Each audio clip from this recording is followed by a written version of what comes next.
प्यारे विद्यार्थियों, नमस्कार। बृहन मुंबई महानगर पालिका शिक्षण विभाग वर्चुअल ट्रेनिंग सेंटर में आप सभी का हार्दिक स्वागत है। आपका वर्चुअल मार्गदर्शक जयप्रकाश आर मिश्रा। चलिए हम सीखने के लिए तैयार हो जाते हैं। कक्षा 10वीं विज्ञान 2 के बारे में सीखेंगे। आज का अपना जो टॉपिक है वो है life process in living organism, सजीवों में जीवन प्रक्रिया भाग 2। सजीवों में जीवन प्रक्रिया भाग 2। इसमें आज हम लोग क्या क्या सीखने वाले हैं, एक नजर पहले उस पर डाल लेते हैं। हम लोग पिछले वीडियो में रिप्रोडक्शन के बारे में सीख रहे थे। यह है रिप्रोडक्शन, प्रजनन। उसी से संबंधित आज हम किसके किसके बारे में जानकारी प्राप्त करेंगे। ये देखिए, सेक्सुअल रिप्रोडक्शन इन प्लांट्स, वनस्पतियों में लैंगिक प्रजनन कैसे होता है। वनस्पतियों में लैंगिक प्रजनन कैसे होता है, सेक्सुअल रिप्रोडक्शन इन प्लांट्स, उसके बारे में सीखेंगे। ये देखिए, इसमें चित्र में हम आपको दिखाने की कोशिश कर रहे हैं।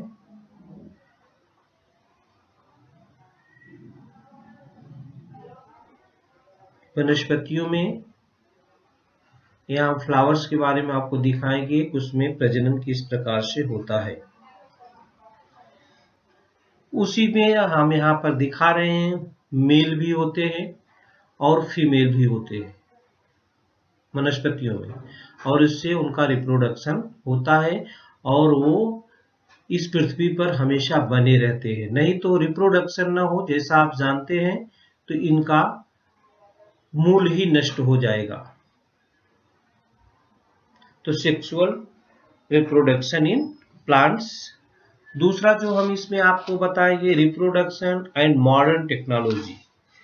रिप्रोडक्शन एंड मॉडर्न टेक्नोलॉजी, ये बच्चों प्रजनन और आधुनिक तकनीक। पहले के समय में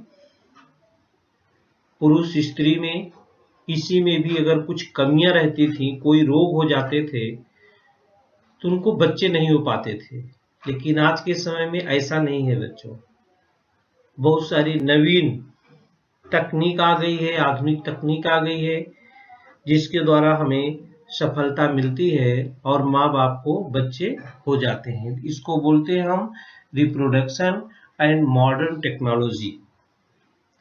इसके बारे में वापस से चर्चा करेंगे।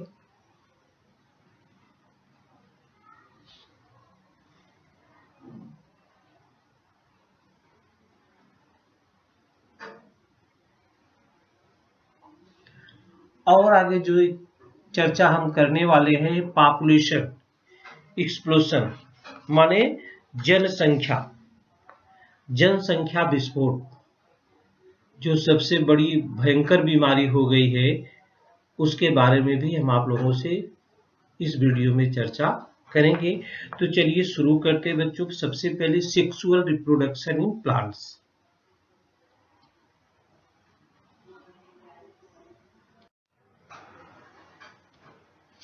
सेक्सुअल रिप्रोडक्शन इन प्लांट्स, वनस्पतियों में लैंगिक प्रजनन। ये देखिए, मैं एक फ्लावर आपको दिखा रहा हूं, कैसे प्रजनन होता है। आप इसको चित्र के द्वारा भी देख सकते हैं। देखिए, तो बच्चों वनस्पतियों में पुष्प लैंगिक प्रजनन की क्रियात्मक इकाई है। पुष्प से पुष्प, जो फ्लावर आप देखते हैं, बाहर से अंदर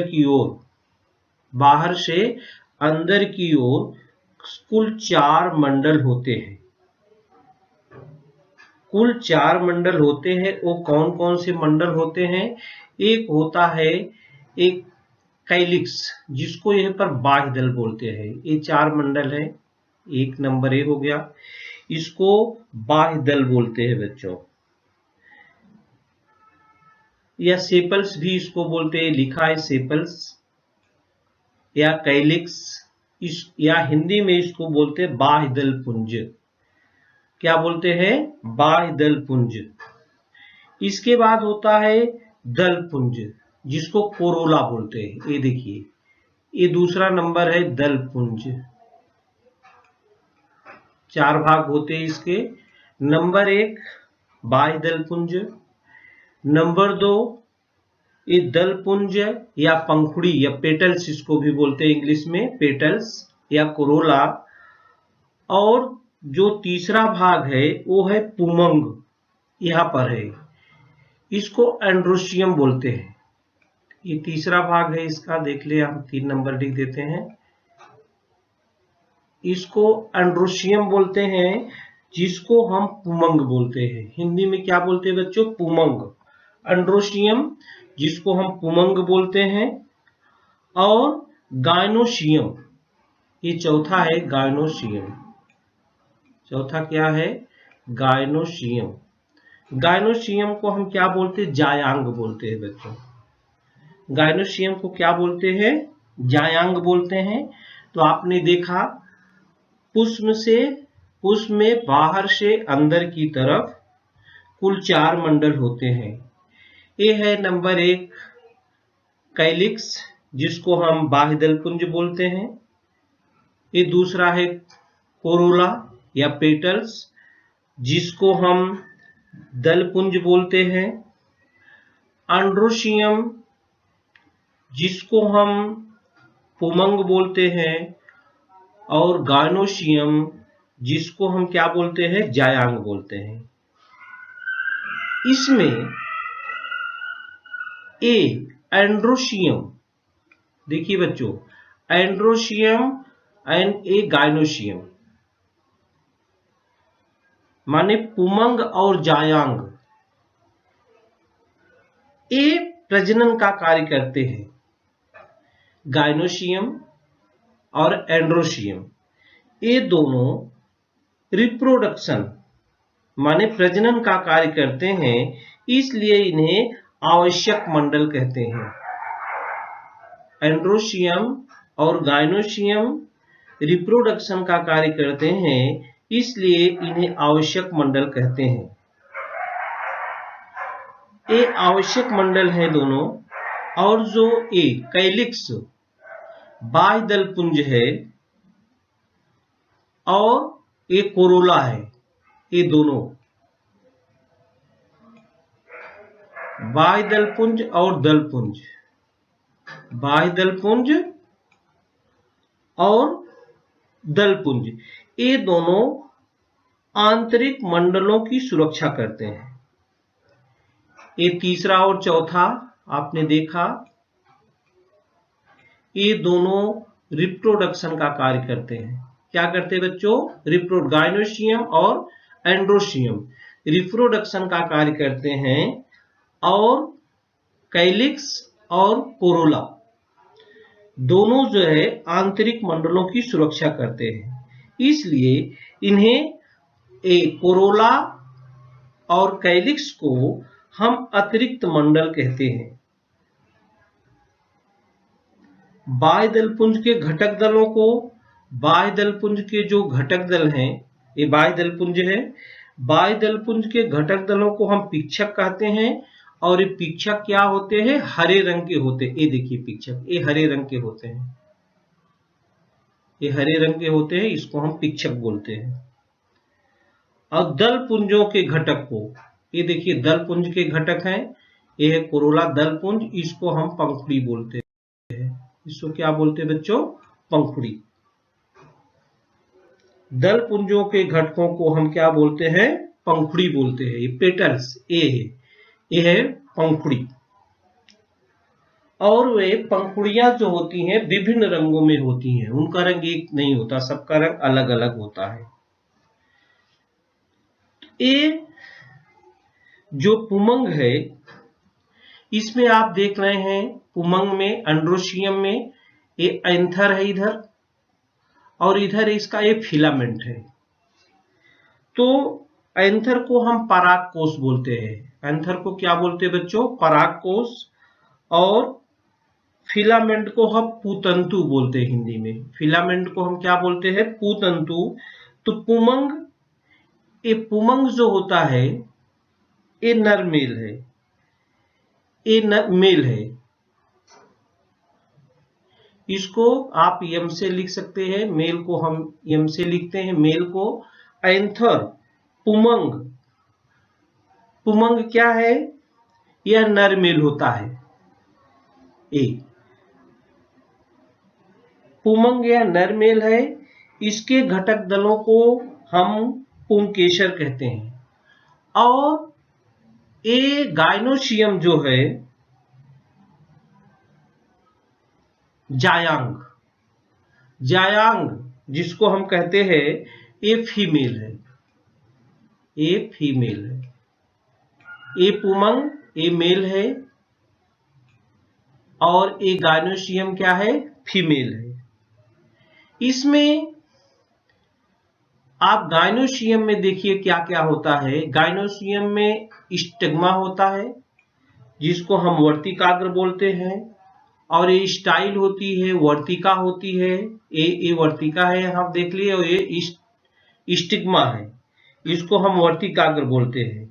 और जो मेन है ओवरी, यहाँ पर ये देखिए ओवरी है, ये ओवरी है।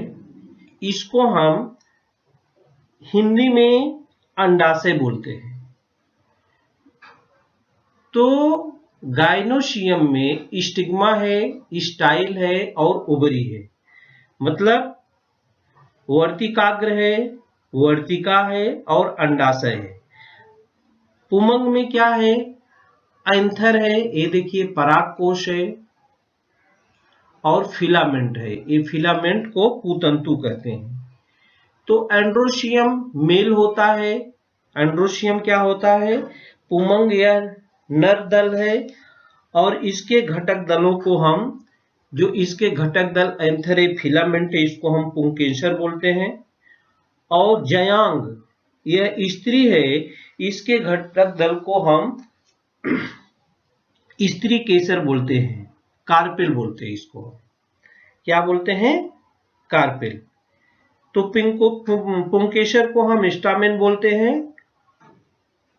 और जायांग को हम कार्पेल बोलते हैं, स्त्री केसर को। तो बच्चों, ये तो इसको 4 भाग हुए, और चारों भाग के कार्य क्या है उसके बारे में हम लोगों ने चर्चा किया।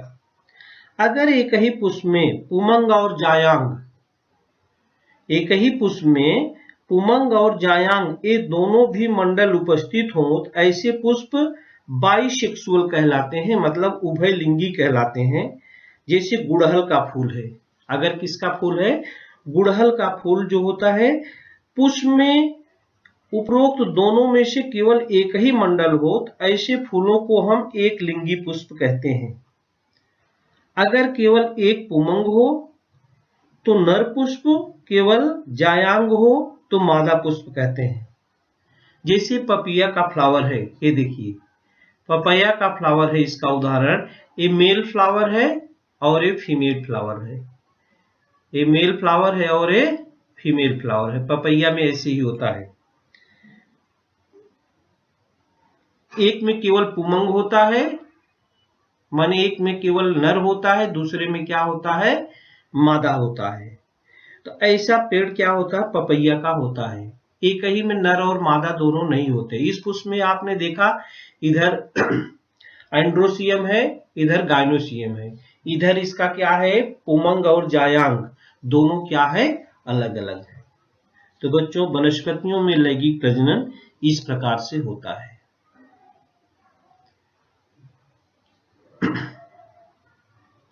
बाह्य दलपुंज आपने देखा, कैलिक्स, कोरोला देखा, दलपुंज, स्टिग्मा जिसको वर्तिकाग्र कहते हैं, स्टाइल जिसको वर्तिका बोलते हैं, ओवरी जिसको हिंदी में अंडाशय बोलते हैं।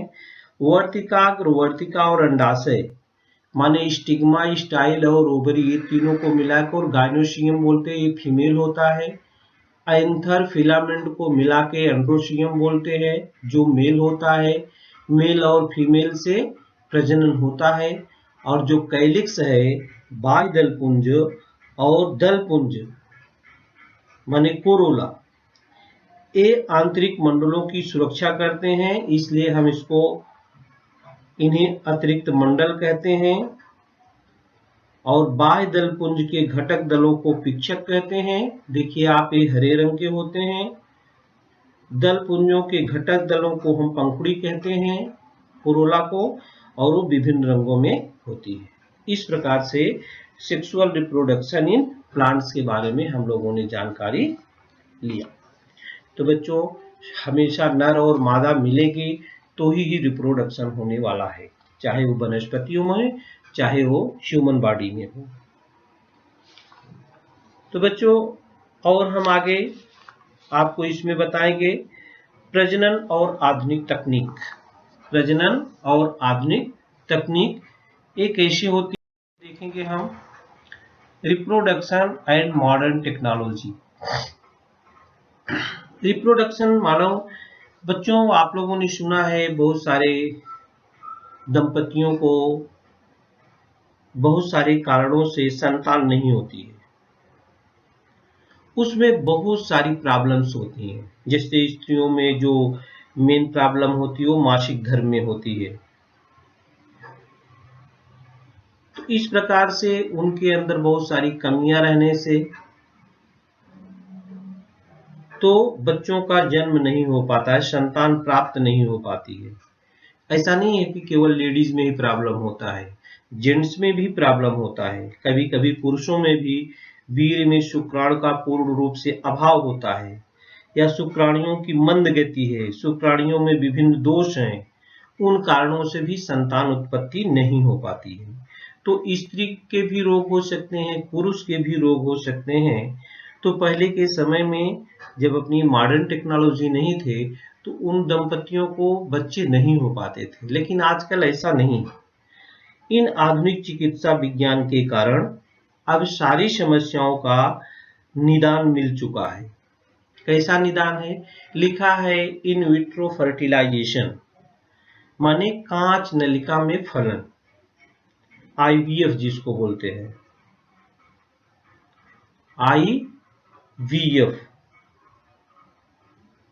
आईवीएफ स्थानापन्न मातृत्व बोलते हैं, इसको सरोगेसी भी बोलते हैं। तो इनकी सहायता से संतान प्राप्ति होती है। होती कैसे है? इन विट्रो फर्टिलाइजेशन में होता क्या है बच्चों, हम आपको यहाँ थोड़ा सा चित्र के माध्यम से बताएंगे। इस तकनीक में फर्टिलाइजेशन कैसे होता है? तो कांच नलिका में फलन, लिखा है फर्टिलाइजेशन इन ए टेस्ट ट्यूब। कांच की नलिका में फर्टिलाइजेशन किया जाता है और निर्माण होने वाला भ्रूण क्या होता है, उचित समय पर दंपति की स्त्री के गर्भाशय में आरोपित किया जाता है। पहले आपने सुना होगा टेस्ट ट्यूब बेबी। तो इसी प्रकार से क्रिया की जाती है इन विट्रो फर्टिलाइजेशन। ये देखिए दिया है कि पहले फलन की क्रिया एक कांच की नलिका में की जाती है और निर्माण होने वाला भ्रूण, ये देखिए यहाँ पर भ्रूण जो है निर्माण हो जाता है, किसको? फिर स्त्री के गर्भाशय दिख रहे हैं आपको, इसमें जो होता है प्रत्यारोपण किया जाता है। शुक्राणुओं की संख्या में कमी, डिंब का अंगन नलिका में प्रवेश में रुकावट आदि समस्याओं के कारण अगर संतान प्राप्ति नहीं हो रही है तो उस समय डॉक्टर आईवीएफ, ये देखिए अगर ये सब परेशानी आती है स्त्रियों के अंदर तो डॉक्टर का क्या करते हैं? आईवीएफ तकनीक का उपयोग करते हैं।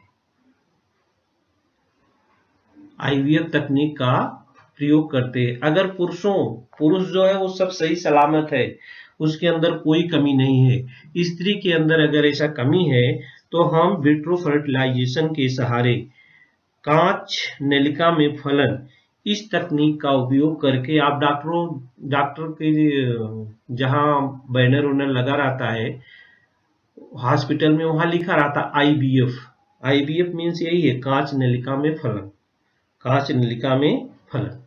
यह बच्चों ये तो इस प्रकार से होता है।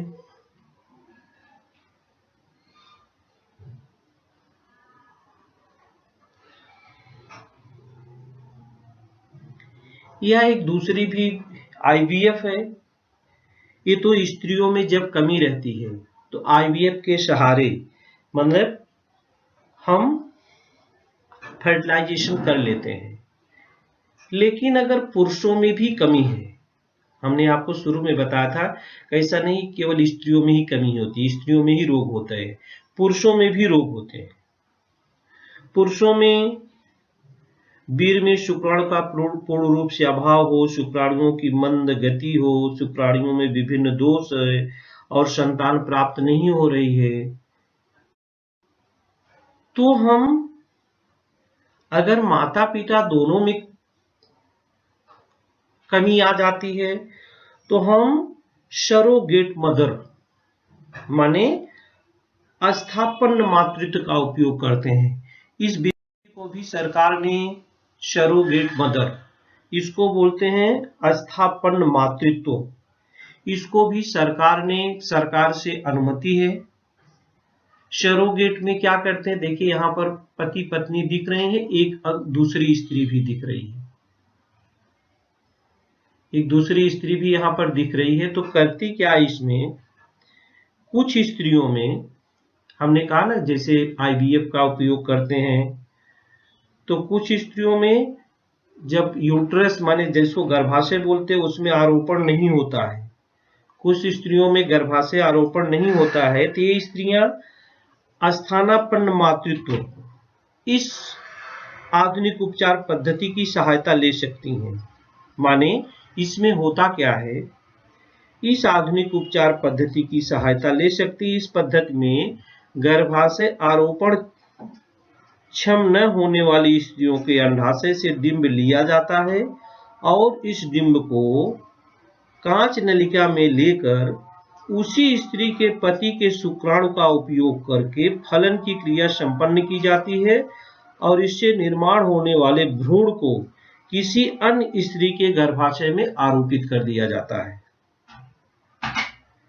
ऐसी परिस्थितियों में जिस स्त्री के गर्भाशय में भ्रूण का रोपण किया जाता है उस स्त्री को अस्थानापन्न माता कहते हैं। जैसे यहाँ पर जो तीसरी दिख रही है इसको बोलते अस्थानापन्न। ये देखिए यहाँ पर दिखा रहा है, इन दोनों के सहयोग से अगर इसके गर्भाशय में कुछ प्रॉब्लम है तो जो रिप्रोडक्शन होता टेस्ट ट्यूब में फलन नलिका, उसका किसमें कर दिया जाता है, इस स्त्री में जो अस्थानापन्न मातृत्व का काम करती है।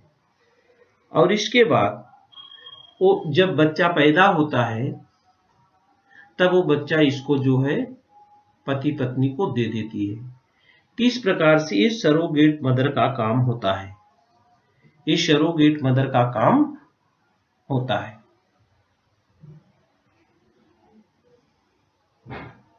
तो सरोगेसी एन अरेंजमेंट है often supported by a legal agreement whereby a woman agree to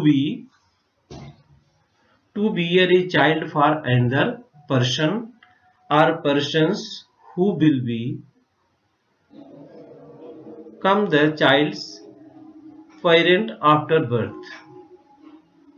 मतलब इन पत्नी का बच्चा अगर इसकी पत्नी अपने गर्भाशय में नहीं रख पाती, कोई प्रॉब्लम है, तो जो आईवीएफ से बच्चा तैयार होता है टेस्ट ट्यूब में नली में, ये थर्ड जो अग्री रहती है हम ऐसा करने के लिए तैयार हैं, उसके गर्भाशय में पहुंचाया जाता है और वो जब बच्चे का जन्म होती है तो बच्चा इन लोगों को माँ बाप को क्या करती है, वापस कर देती है। इस प्रकार से सरोगेट मदर का काम करती है। तो बच्चों बहुत सारी सुविधाएं सरकार द्वारा मान्यता प्राप्त हैं जो हॉस्पिटलों में की जाती हैं। जैसे हमारे शरीर में अगर ब्लड की जरूरत पड़ गई, कुछ सर्जरी वगैरह होने वाली है, तो डॉक्टर बोलते हैं ना कि ब्लड की कमी माने ब्लड लाना है, तो हम ब्लड बैंक में जाते हैं और वहां से जिस ग्रुप का ब्लड हमें चाहिए, उस ग्रुप का ब्लड हमें मिल जाता, हम लेकर आते हैं। उसी प्रकार से अगर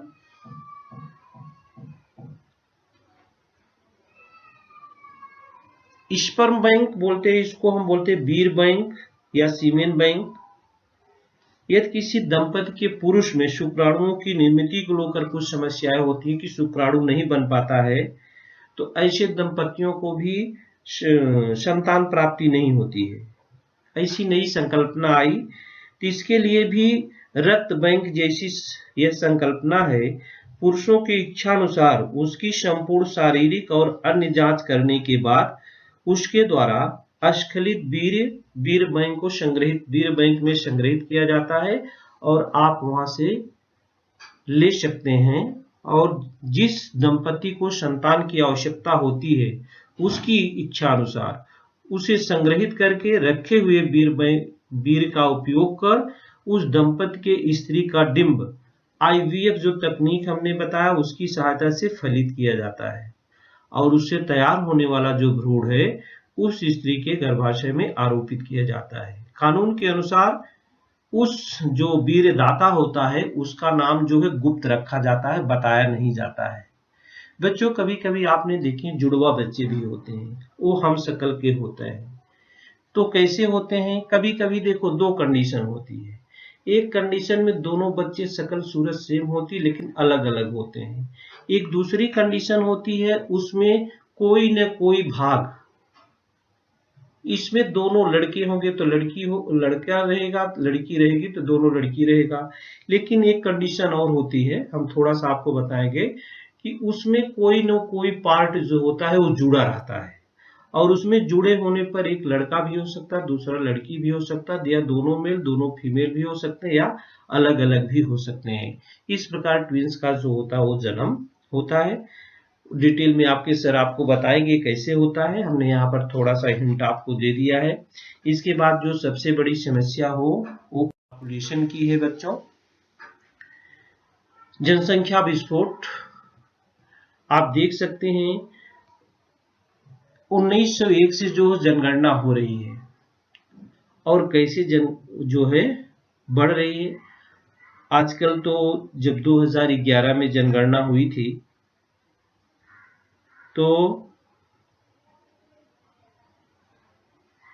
1,21,00,00,000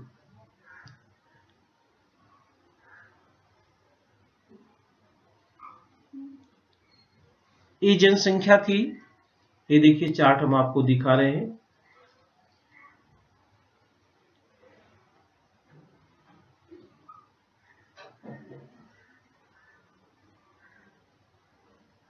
और आज 2021 में जो जनगणना होगी, हर 10 साल के बाद जनगणना होती है, उसका खाका कुछ और ही रहेगा। तो बच्चों अत्यंत कम समयावधि में बहुत अधिक मात्रा में जनसंख्या में होने वाली वृद्धि को जनसंख्या विस्फोट कहते हैं। अगर जनसंख्या नियंत्रण में नहीं आई तो जितनी भी समस्याएं हैं, जैसे आप आज झेल रहे हैं, कोरोना ग्रसित सब हो जा रहे हैं, इन समस्याओं का एक ही उपाय है कि जनसंख्या नियंत्रण। इसके लिए परिवार नियोजन की आवश्यकता है। आजकल देखा जा रहा है कि एक ही बच्चों को जन्म देकर उसके पालन पोषण का झुकाव अनेक दंपतियों में है। पहले ऐसा नहीं था, क्योंकि पहले पढ़े लिखे शिक्षित लोग नहीं थे, तो बोलते थे कि जितने भी बच्चे हो, लड़का हो लड़की हो, उनको कुछ फर्क नहीं पड़ता था। लेकिन आज के समाज में चूंकि सभी लोग पढ़े लिखे हो गए हैं, इसलिए एक ही बच्चे को लोग जन्म देकर उनका पालन पोषण करना अच्छा समझते हैं। तो प्यारे विद्यार्थियों, इस वीडियो में आज के लिए इतना ही। धन्यवाद। प्यारे विद्यार्थियों, हमने जो आज सीखा, हमें पूर्ण विश्वास है आप उसको अच्छी तरह से सीख चुके हैं और उसका आप अच्छी तरह से अभ्यास भी करेंगे। आज के लिए इतना ही। धन्यवाद।